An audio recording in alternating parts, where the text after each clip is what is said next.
Olá, boa noite. Às 19 horas do dia 1º de novembro de 2022, estamos gravando mais um vídeo para o nosso canal Guia dos Perplexos, a pedido, continuando o tema alquimia. Hoje vamos utilizar o texto de uma pessoa que é leiga, porque é professora de química, mas que é estudiosa, entendeu e está dando a explicação dela. Vou mostrar para vocês. Os créditos da aula de hoje são dela. Aqui está, professora Carolina Batista. O que é que ela faz? Alquimia, conceito, origem e história. Então, é dela que nós vamos tirar a aula de hoje. Uma pessoa estudiosa, uma pessoa que, embora seja leiga, ela não é alquimista, ela não pratica arte, mas ela compreendeu e está dando ali a opinião dela. Então, vamos continuar, já que houve pedidos que a gente continuasse ainda com o hermetismo, né? E ela ali faz uma explicação muito séria e muito bonita da alquimia. Então, o título, vocês já viram aqui: Alquimia, Conceito, Origem e História. Os créditos vão para ela. Então, Carolina Batista. Eu vou ler. A alquimia é uma prática de caráter místico que floresceu durante a Idade Média, reunindo ciência, arte e magia.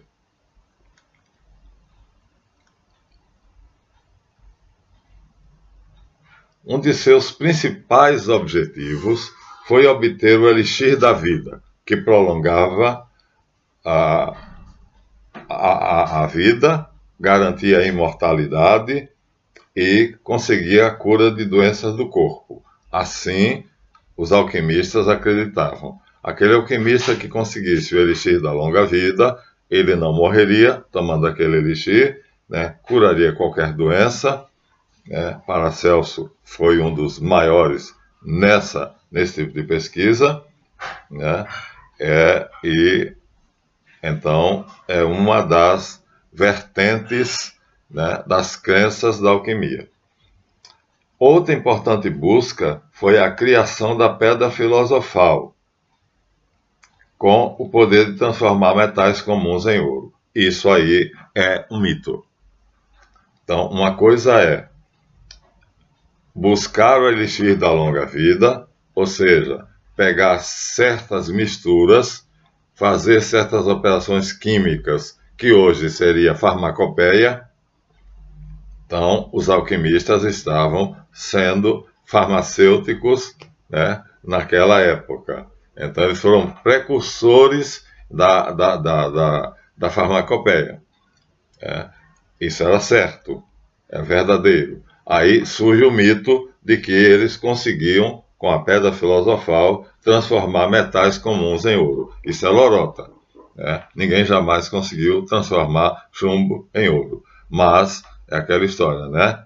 O povo inventa, aumenta e praticada por diversos povos antigos.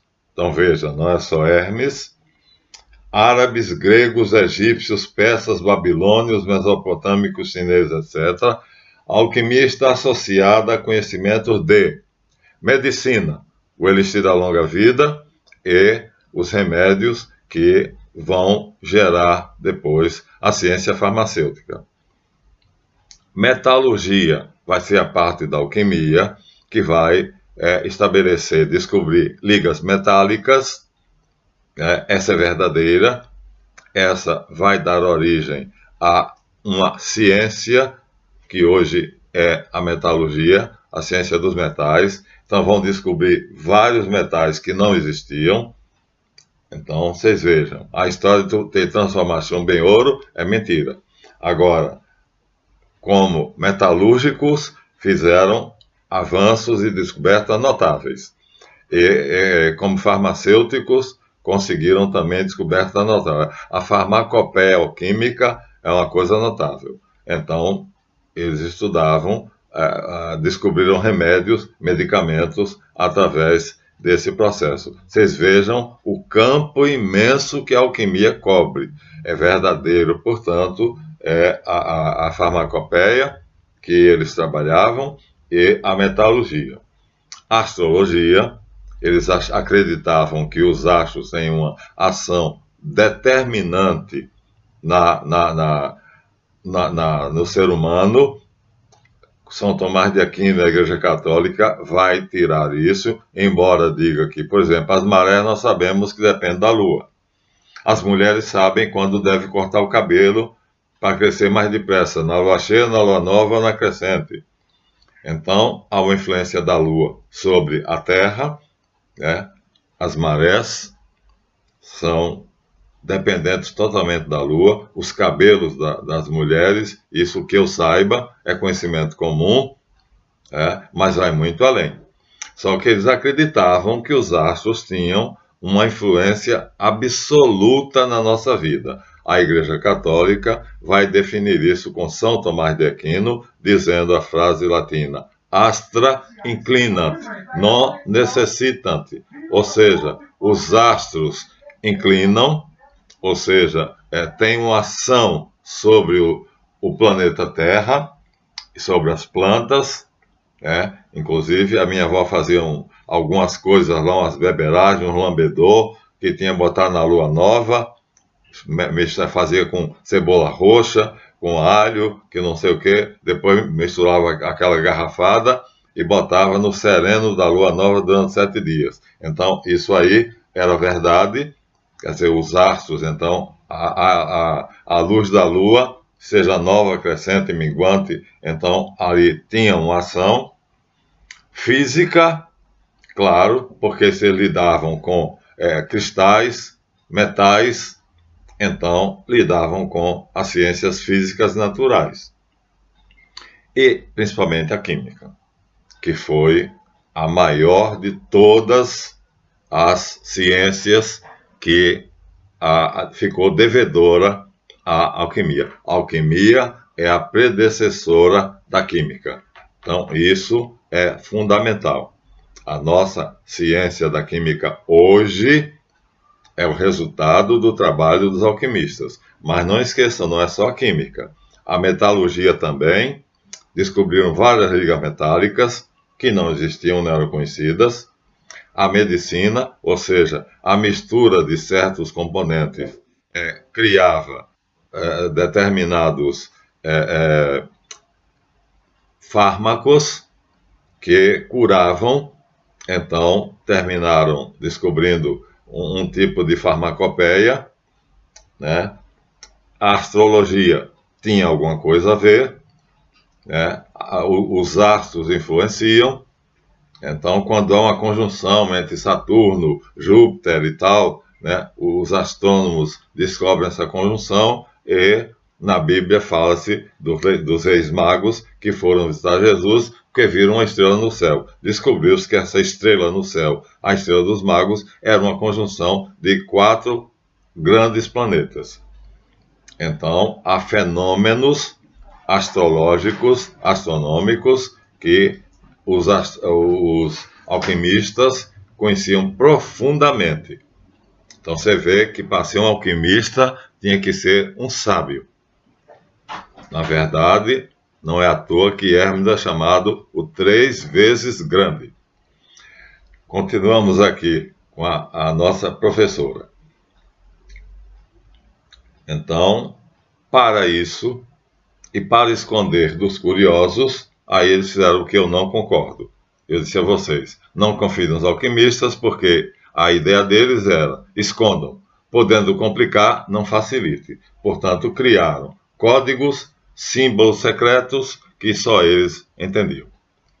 Mas desses símbolos é que vem a tabela periódica dos elementos, desses símbolos é que vem os planetas.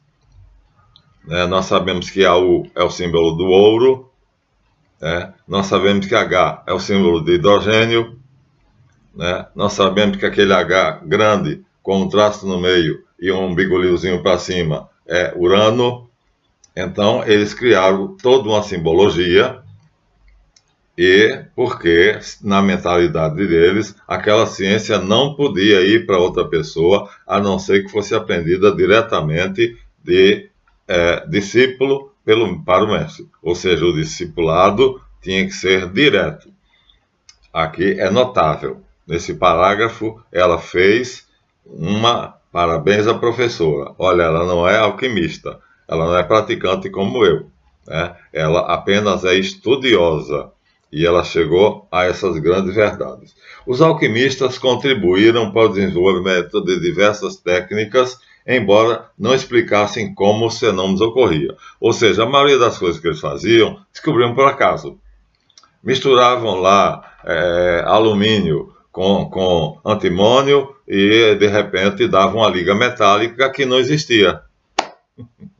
Entendeu? Então, praticando a metalurgia, botavam no forno uma porção de antimônio, mais uma porção de alumínio, e quando derretiam e os dois metais se fundiam, criava-se um terceiro, né? Eu não tenho muito conhecimento em metalurgia, mas eu sei, por exemplo, que há certos metais, como, por exemplo, né, o aço é derivado do ferro. Primeiro você tem que conseguir ferro, para a partir do ferro você ter o aço. O bronze também já é resultado de uma liga, né? Então, eles descobriram isso por acaso. Então, eles eram verdadeiros inventores, verdadeiros criadores. Notável o texto dela. Então, eles não sabiam como aquilo ocorria. Eram verdadeiros artistas, seguiam a intuição. Por isso chamava-se uma ciência secreta e eles próprios praticavam, mas não sabiam explicar. Então, não é aquele assim, não explicavam porque eram ruins, não, porque não sabiam mesmo. Até hoje, a alquimia possui um papel importante, sendo considerada fundamental para o desenvolvimento da ciência, sobretudo da ciência da química. Belíssimo o texto da professora, mas ela continua, não vai ficar aqui. Aí ela vai mostrar aqui um laboratório de um alquimista. Vou mostrar para vocês, ela fotografou, e aqui nós estamos mostrando para vocês. Isso aqui seria a mesa, ó, tem aqui um elixir, aqui tem uma vela, eles trabalhavam a luz de vela, você imagina, né? Porque era tudo fechado, ninguém podia ver o alquimista trabalhando. Então aqui nós temos uma beberagem, aquelas garrafadas que a minha avó fazia, né? E aqui nós temos as pinças e os objetos que eles utilizavam para poder fazer as suas misturas. Então aqui nós temos a típica mesa de um alquimista. Eles tinham mesas grandes, fornos e coisa dessa natureza. Então, a figura que ela escolheu ali, belíssima, né? Aqui nós temos um relógio, por quê? Porque tudo era medido, tudo tinha um tempo, o tempo para eles era importantíssimo, né? Então, o cozimento de determinada substância tinha que ser medido a determinada temperatura. Então, o tempo era importante, né? E aqui um cristal, né? Só que redondo. Então, o trabalho dela é maravilhoso. Vocês vejam quando uma pessoa inteligente, interessada... e tem aqui uma coisa importante, né? Olha só, os livros aqui eram rolos, ou seja, eram papiros, não, pergaminhos, eram rolos aqui, ó. Então eles faziam tudo isso e agora você vê, a alquimia era praticamente universal. Adorei o quadro que ela colocou, mas ela vai adiante.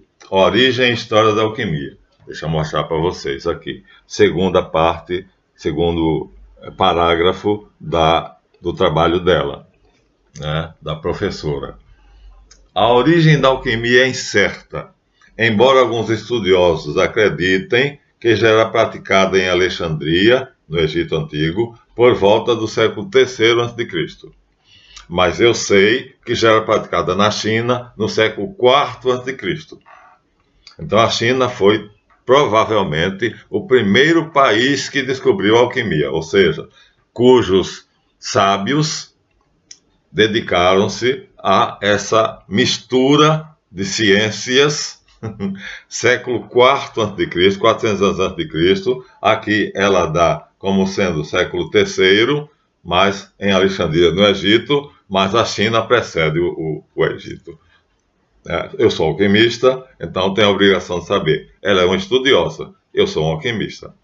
Então, primeiro lugar, provavelmente os descobridores da alquimia, não se falando de Hermes Trismegisto, que aí é meio lendário, 2300, 2500 a.C., mas através de documentos mesmos provam que os chineses já praticavam todas aquela parafernália, a metalurgia, a astrologia, a química e tudo aquilo ali.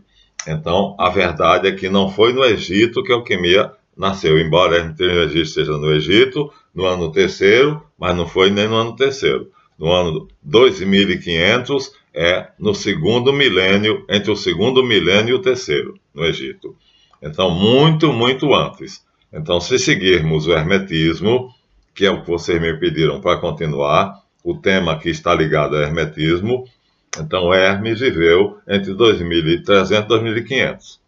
Então, aí sim, aí segundo Hermes próprio me diz, eu tenho a honra de tê-lo como mestre, os Atlantes é que passaram para ele esse conhecimento. Entre o segundo e terceiro milênio antes de Cristo. Milênio! Agora, isso é meio lendário. Eu recebi dele essa informação, né? Agora, o que nós temos histórico é que na China nós temos no século IV a.C.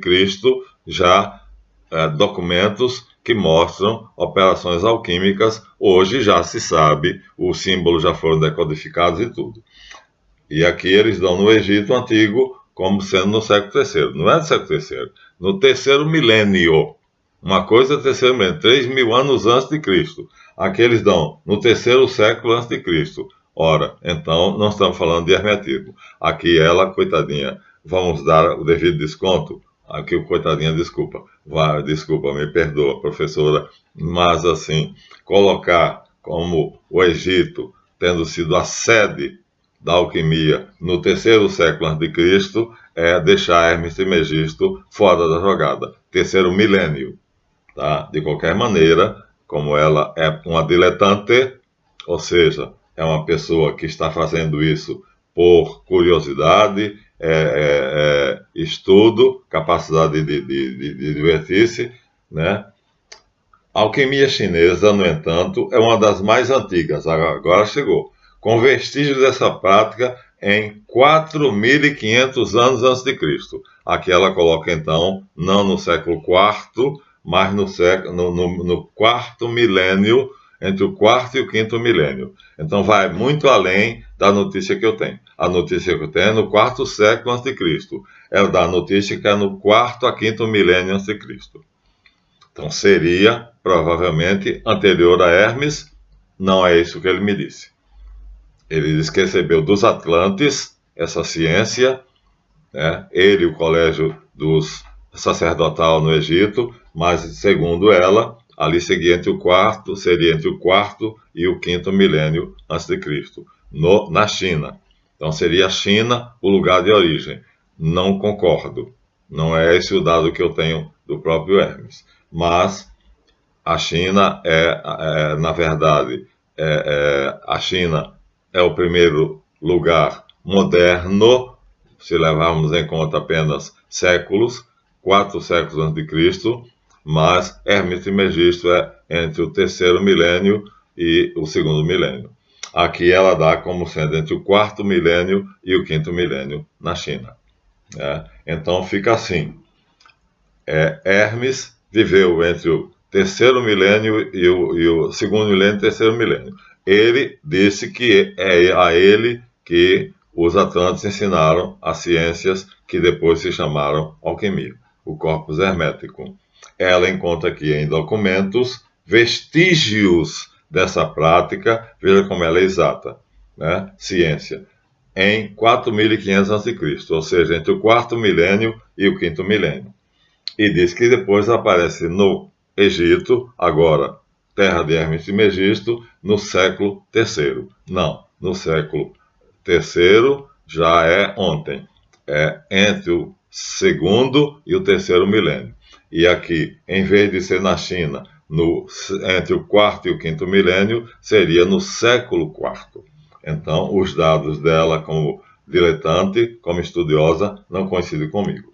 Bom, agora damos um salto. Na Idade Média, os estudos alquímicos avançaram por meio da observação da natureza, experimentos, procedimentos químicos, utilização de materiais, instrumentos e aparelhos. Então, a Idade Média é a febre da alquimia, por causa da maldita superstição de que o alquimista transforma chumbo em ouro. Aí todo mundo vai querer correr atrás disso. Coitado, tem alquimista que é preso e fica a pão e água porque o rei quer, porque quer que ele faça chumbo virar ouro. Há muitos alquimistas que sofreram pra caramba por causa disso. Isso na Idade Média, a Idade da Ignorância. Esses fatores foram fundamentais para o desenvolvimento das ciências naturais modernas, ou seja, os experimentos, os procedimentos químicos, a utilização de materiais que eram desconhecidos e que eles juntavam formando ligas, ou então formando medicamentos, farmacopeia. Então, na Idade Média, a febre da alquimia toma conta, né, do mundo. Belíssimo. Os egípcios, voltamos a Hermes, desenvolveram técnicas de manipulação de metais para embalsamamento dos corpos. Aqui é uma coisa que eu não sabia. Isso Hermes não me disse. Ou seja, no embalsamamento dos corpos, eles usavam técnicas de manipulação de metais. Metalurgia para poder. Eu sei que eles abriam o cérebro, tiravam o crânio. Abriam a barriga, tiravam as vísceras. Agora, colocavam algumas coisas para conservar o corpo que tinha a ver com metais.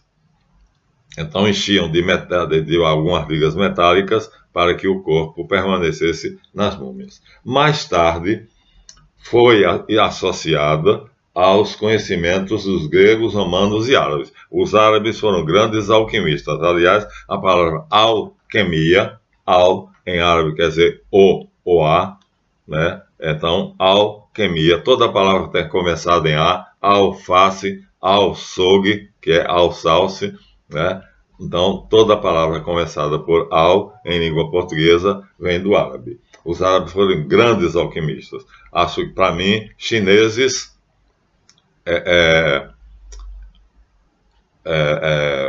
egípcios e árabes. Para mim, são essas três civilizações, as três culturas que tiveram mais adiantamento na alquimia.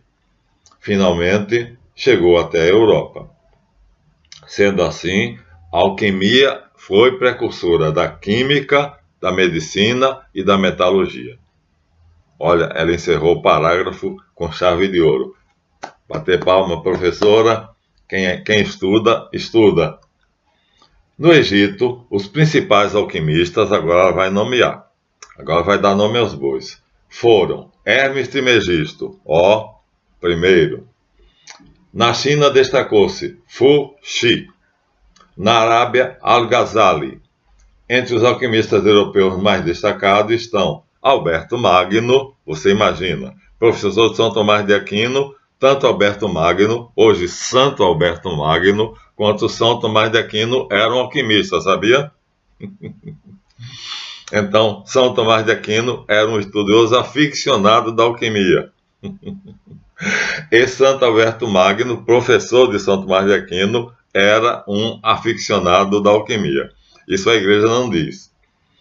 O abade Tritemo, portanto, também abade, que é o diretor de um mosteiro, tem o valor de um bispo, hierarquicamente ele tem a autoridade de um bispo, Henri Conrad e Eliphas Levi. Henri Conrad, alemão, um dia desses. E Eliphas Levi, o nosso grande mestre moderno.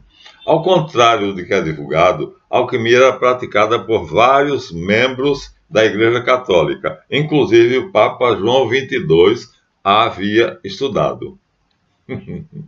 Isso antes da sua ordenação sacerdotal. E em 1317, lançou um decreto papal condenando os falsos alquimistas, aqueles que enganavam a população, prometendo riqueza fácil ao alquimista. Tá vendo? Ó? Então, vou repetir. Ao contrário do que é divulgado, a Igreja Católica não condenou a alquimia, por isso que temos Alberto Magno, Tomás de Aquino, o Abade Titemo. Então, o Papa João XXII, não confundir com João XXIII, recente, estudou alquimia antes da sua ordenação e chegou à conclusão que era algo tão sério que em 1317, pouco tempo depois da condenação de Jacques Molay, 1313, lançou um decreto papal condenando os falsos alquimistas, ou seja, aqueles que divulgavam a ideia de que o alquimista transformava chumbo em ouro. Então, ele excomungou. Então, para ele, a alquimia era uma ciência séria e, como tal, deveria ser vista de tal maneira que ele chega a excomungar aqueles que dizem que o alquimista transforma chumbo em ouro. Isso eu não sabia. Parabéns, professora. A gente sempre aprende, né? Por isso, a fim de resguardar a linguagem dos alquimistas, ela se tornou cada vez mais indecifrável. Aquilo que eu disse, né? Para o alquimista, podendo complicar, não facilite. Para garantir que as informações fossem bem utilizadas, criaram-se símbolos e termos, não eram bem utilizadas, só fossem eles. Né? Era uma classe, uma casta, né? Era um corpo. E os seus termos eram acessíveis somente àqueles que eram iniciados por eles. Né? Como Flamel, Nicolas Flamel, que é um enrolão. Dessa maneira, a prática da alquimia tornou-se cada vez mais uma ciência secreta. Com a implantação do Tribunal do Santo Ofício, mais conhecido como Inquisição, ela continua o texto. Travou aqui, não pode travar. Ah, meu Deus do céu. A Inquisição vai criar um problema, né?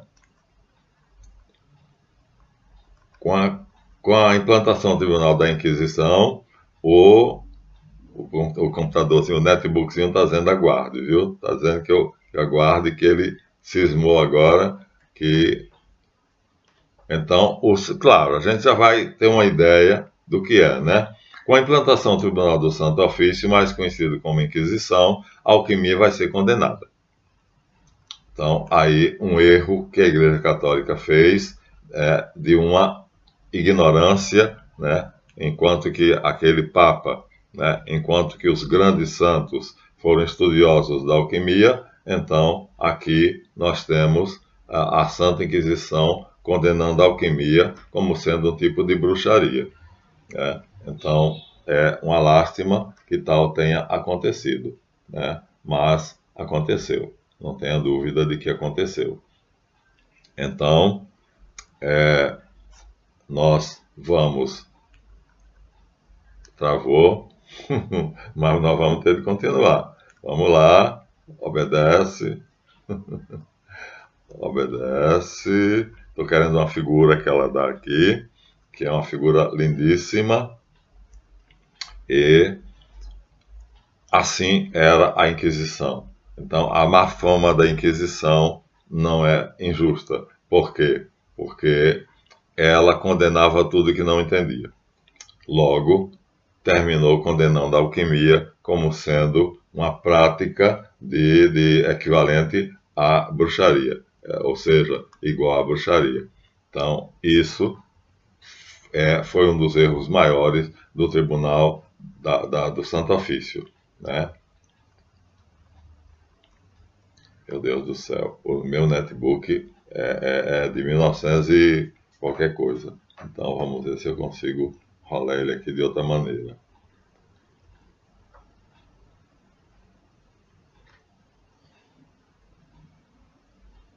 Opa, consegui. Consegui.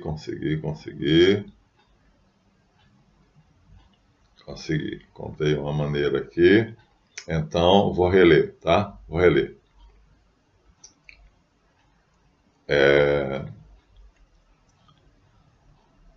Estávamos no Tribunal da Inquisição, não é isso? A Inquisição condena a alquimia como sendo bruxaria. Então, nós vamos partir a partir daí, nós vamos pegar a partir daí, né? Então, na verdade, a maior estupidez, né, a Inquisição vai considerar certas ciências, por ela não conhecer, ela vai considerar, né, que são bruxaria. Assim, observamos que as ciências foram confundidas pela Igreja Católica, que era obscurantista. E a perseguição e a condenação a vários sábios que apenas estavam investigando elementos químicos. Injustiça sem nome. Então, vários sábios fazendo os seus estudos, mas isso também os protestantes fizeram, né? Miguel Servet foi queimado vivo porque estava procurando dissecar cadáveres para saber como funcionava a circulação do sangue. Então, veja-se também cultura medieval. Então, travou de novo. A pedra filosofal, essa é que eu quero mostrar para vocês, a grande descoberta do alquimista era, na verdade, né, aquilo que todos buscavam, porque a busca dos alquimistas, além das técnicas dos metais e os mistérios associados à existência e à saúde humana, então desenvolve-se uma pesquisa que vai fazer com que se acredite que existe algo que os alquimistas buscam, que se chama a pedra filosofal. Agora, você só não pode travar agora, companheiro. Agora você tem que vir, tá? Agora você tem que vir. Vamos lá? Vamos rolar? Vamos rolar. Não é ainda a figura que eu quero. Não é ainda a figura que eu quero. Ainda não é essa que eu quero. A pedra filosofal, ou seja, o rubedo na alquimia, ela dá aqui uma figura belíssima que eu tenho que mostrar para vocês. Então existiam três operações, três fases na operação alquímica, né? Nigredo, que quer dizer o início, quando o metal era ainda no seu estado menos nobre, né? O albedo, quando esse metal já era trabalhado e já se transformava, e finalmente o rubedo, que é agora a figura que eu estou procurando aqui, e o netbook não quer rolar, mas vai ter que rolar, vai ter que ir, porque ela dá uma figura belíssima. Na verdade, era um cristal praticamente parecido com rubi. Então, assim, hoje nós sabemos que nós podemos conseguir um diamante a partir do carvão. Você pega uma pedra de carvão mineral e você será capaz de fazer com que ele se torne um diamante. Só que o custo desse diamante feito a partir do carvão vai ser muitas vezes mais cara do que o custo de um diamante comum, de um diamante simples. Então, não vale a pena. Não vale a pena. E eu fiquei sem mostrar a figura belíssima que ela encontrou aqui. Vou tentar mais uma vez. O netbook. Achei. Achei. Então, vou mostrar para vocês, né, o que ela nos brinda aqui. Professora doutora Carolina Batista. Então ela vai mostrar o que era a pedra filosofal dos alquimistas. Olha, era uma coisa assim, na mentalidade deles, lindíssima. Vocês vão de concordar comigo. E ela conseguiu, não sei como, a tal da pedra filosofal da alquimia. Então, tá aqui. Vamos lá? Só Deus sabe o trabalho que eu estou tendo aqui com esse netbook para parar exatamente na pedra filosofal.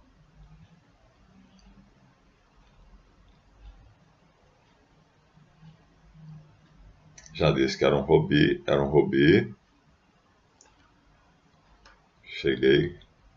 Cheguei e passei. Porque o nosso netbook não está obedecendo a nossa ordem aqui. Então, ele é velhinho e terminou agora teimando com a gente. Então, já mostramos aqui para vocês como é que uma pessoa que estuda alquimia, que estuda hermetismo, ela pode chegar a um conhecimento muito grande, né? Como a professora Carolina Batista chegou, e aí ela vai perceber, né, que a alquimia, na verdade, é uma ciência muito, muito preciosa, muito importante, e, infelizmente, o obscurantismo da Igreja Católica terminou fazendo com que os alquimistas fossem condenados pelo Santo Ofício, comumente chamado Inquisição. Aqui já mostramos a figura do laboratório alquímico, e aqui está a pedra filosofal. Pronto, depois de muito trabalho, gente, é aparentemente um rubi. Então, na mente dos alquimistas, esse cristal, chegar a ele, ela conseguir uma pedra que inicialmente era chumbo, e se você chegasse a esse nível, você faria com que tudo que fosse tocado por essa pedra se tornasse ouro. Olha só, foi isso que o Papa João 22 condenou. Mas é belo, é muito belo. Então ela conseguiu uma figura da época, ela pesquisou pra caramba, viu, minha gente? Porque eu nunca tinha visto a pedra filosofal assim, um cristal conseguido pelos alquimistas. Então eles trabalhavam rochas, metalurgia, e aí chegaram a um tipo de cristal que eles acreditavam e espalharam que esse cristal, tudo que ele tocasse, viraria ouro. Belíssimo, a figura mais bonita e a figura assim mais rara que ela conseguiu. Finalmente ela termina a reportagem dela mostrando que, na verdade, um alquimista era apenas um químico. Olha só aqui, um velho barbudo com a sua pipeta, bureta, proveta, seja o que for, né? Sua mesa de trabalho. Era apenas isso aqui, minha gente, nada mais do que isso. Um cientista, um estudioso, mas que conseguiu muita coisa, e ficam os créditos aqui para ela. Então, vamos encerrar. Já estamos aos 38 minutos, dando os devidos créditos. Então, aqui está a ficha técnica dela. Nós vamos ler, né, a ficha técnica dela. Então,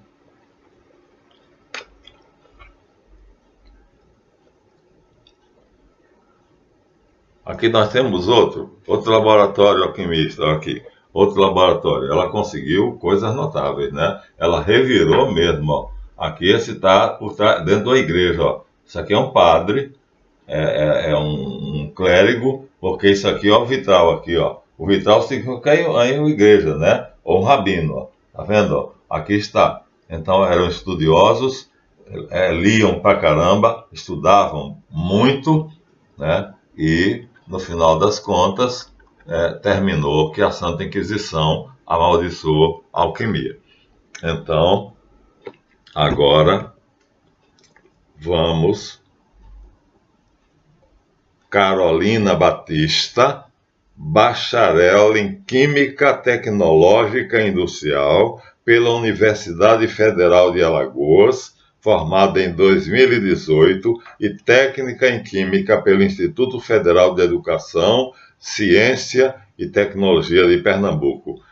Professora, palmas, parabéns. Agora eu espero que aqueles que estudam hermetismo percebam que quão belo é, mesmo superficialmente, mesmo você não praticando a arte, mesmo você não sendo um alquimista como eu, ou outros que praticam. Eu tenho 76 anos, meu corpo tem a célula de 36. Eu não adoeço, já tem mais de 8 anos que eu não sei o que é uma gripe, que eu não sei o que é uma dor. E isso é alquimia. Né? Tenho parentes aqui à minha volta que eu amo, estimo e que de repente estão na farmácia e compram. Não, mas eu compro remédio pelo seguinte, porque aos 36 anos eu infartei. Então os remédios que eu tomo é para o infarto. Mas depois desse infarto, então, minha gente, o meu corpo produz o elixir da eterna juventude. Se sinto uma dor, eu digo a dor, vai embora. E ainda hoje aconteceu. A minha esposa estou com a cabeça doendo. Eu falei, eu também. Ela disse, vamos tomar um analgésico. Eu falei, para quê? Se o corpo produziu a dor, o corpo que manda a dor embora. Se ele produziu, ele destrua a dor. E dei a ordem mental ao corpo. Eu não quero dor. Como eu dei com o dente quando anestesiei. Imediatamente não. Uns 3 minutos depois, ela foi tomar o analgésico e eu apenas dei uma ordem mental. Então você vê, parabéns, professora, meus parabéns. As ideias que sustentavam a alquimia foram abandonadas por volta do século XVIII. Ela termina. Época em que passou a ser considerada como a química moderna. Mas isso é injusto. Como vocês viram pelo artigo belíssimo da professora, não é a alquimia, não é apenas a química. É a precursora da química, sim, mas é apenas isso? Não. Nessa busca foram desenvolvidos processos de produção de metais, sabões, inúmeras substâncias químicas, como o ácido nítrico, o ácido sulfúrico, hidróxido de potássio. Olha só, os alquimistas deixaram suas marcas com os experimentos realizados e são muitas as descobertas que abriram caminho para a química. Isso na química. Com o intuito de encontrar a pedra filosofal e elixir da vida, tiveram um papel fundamental, por ambição, mas era a motivação, na criação de inúmeros aparelhos de laboratório que foram gradualmente aperfeiçoados. Mostra de novo, né, o clérigo, o judeu, o católico, porque aqui nós temos o vitral indicando que é um templo, e ele aqui com os livros alfarrábios dele, e isso aqui seria um laboratório de um alquimista. Né? Mas a mais bela de todas as imagens que ela ofereceu para a gente, o presente maior que ela ofereceu para a gente eu nunca tinha visto. Professora, muito obrigado por ter nos trazido essa imagem maravilhosamente linda que eu jamais tinha percebido, que é o que os alquimistas medievais consideravam a pedra filosofal. Um cristal, vou encerrar com ele, um cristal vermelho como um rubi, portanto, rubedo, e que, segundo a crença comum, tudo que tocava virava ouro. O que nós queremos dizer aqui, então, voltando agora ao início do artigo, né, a professora, então, com lauda, né, ela mostra para a gente como é que uma pessoa que se interessou pelo hermetismo, olha, aqui nós temos o título dela, né, Alquimia, Conceito, Origem e História. Professora Carolina Batista. Professora Carolina, meus respeitos e foi um prazer. E vocês que pediram, desenvolva mais ainda temas sobre alquimia. Aqui nós temos uma pessoa que, sendo leiga, estudiosa, interessada e curiosa, produziu uma síntese belíssima do que se tem vulgarmente. Agora, uma coisa é você ter aquela teoria, outra coisa é você praticar o corpus hermeticum, como eu mostrei para vocês, ou a tábula smaragda, que é o nosso caso. Então, ficamos por aqui e, como eu tinha prometido, então, já que vocês pediram, aqui está o que vocês poderiam encontrar feito por uma pessoa, professora de Química e de técnica de Química, tá? Então, nossa gratidão e que vocês se sintam estimulados a estudar o hermetismo, porque a intenção dela era estudar algo antigo, para ela curioso, mas terminou nos oferecendo coisas, noções belíssimas, e algumas não estão de acordo com o que Hermes me disse, mas é com os estudos dela. Então, muito obrigado. Se não deram seu like, deem seu like e até o próximo.